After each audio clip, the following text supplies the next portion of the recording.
తప్పనిసరిగా ఈ remarks fill up చేస్తామంటే ఖచ్చితంగా సీట్లు ఇస్తారు అధ్యక్ష.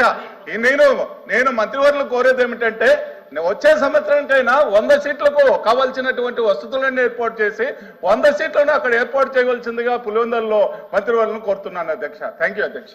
రామ్ గోపాల్ రెడ్డి గారు చిన్న సప్లిమెంట్. అశోక్ బాబు గారు రామ్ గోపాల్ రెడ్డి చేయిస్తారు. రామ్ గోపాల్ రెడ్డి గారు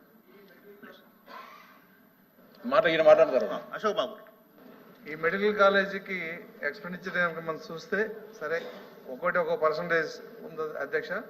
అయితే గత ప్రభుత్వం ఏం చేసిందంటే స్టేట్ ఫైనాన్షియల్ సర్వీస్ కార్పొరేషన్ పేరుతో ఎన్టీఆర్ యూనివర్సిటీ నుంచి 400 కోట్లు for development of infrastructure of the medical education and hospitals చెప్పి తీసుకుంది అధ్యక్ష.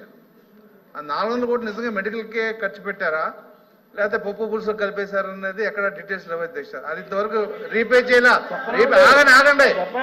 ఆగండి ఏం లేకపోతే బాయ్కాట్ చేసుకుని తప్ప మీరు డిస్టర్బ్ చేయొద్దు. ఆ 400 కోట్లు మెడికల్ ఎడ్యుకేషన్ కానీ హాస్పిటల్ డెవలప్మెంట్ కానీ దేనికి ఖర్చు పెట్టారనేది ఎక్కడ డీటెయిల్స్ లేవు అధ్యక్ష. నిన్న ఇచ్చిన ఫైనాన్షియల్ సర్వీసెస్ కార్పొరేషన్ దాంట్లో still it is unpaid to the university. University ఒక్కటే కాదు, ఇంటర్మీడియట్ బోర్డు మిగతా డబ్బులు తీస్తున్నారు. ప్రత్యేకించి మెడికల్ కాలేజీ వాళ్ళ ఎటు కాకుండా పెట్టి మెడికల్ కౌన్సిల్ పర్మిషన్ రాకుండా సీట్లు అగమగం పెడతా కారణం ఏంటంటే ఇన్ఫ్రాస్ట్రక్చర్ డెవలప్ చేయలేదు. మరి దాని మీద మినిస్టర్ గారు సావధానంగా మనకి సమాధానం చెప్పాలి. మీ ద్వారా నేను కోరుతున్నాను అధ్యక్ష. ఆ 400 కోట్లు ప్రభుత్వం నుంచి తెచ్చుకోగలుగుతారా? ఎందుకంటే అది NTR university, it is under the health ministry. ఆ యూనివర్సిటీ వాళ్ళు కూడా ఇబ్బంది పడుతున్నారు, ఉద్యోగస్తులు కూడా ఇబ్బంది పడుతున్నారు. మరి దాని మీద సవివరంగా సమాధానం మీ ద్వారా కోరుతున్నారు అధ్యక్ష. రామ్ గోపాల్ రెడ్డి గారు అధ్యక్ష.